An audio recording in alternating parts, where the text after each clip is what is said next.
Мен сәлем достар, сіздермен бірге мен Қабылшбек Арас. Бұны білмеймін мен.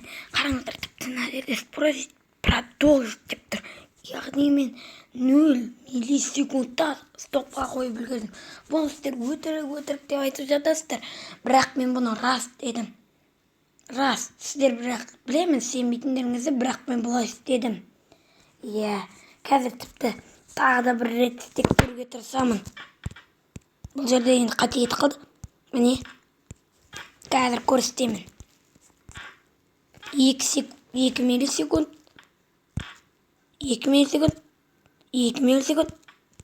Ой, неге басылмай қалады кейбір достар? Неге басылмай қалады?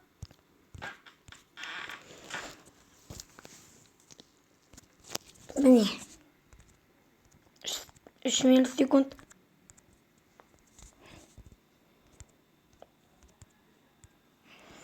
Қазір достар дедім. Достар, көрдіңіздер ғой. Бұны видеоны аяқтаймын. Бірақ жаңағы біріншісіне сенбей қаласыздар, мен білемін, бірақ бұл рас болды.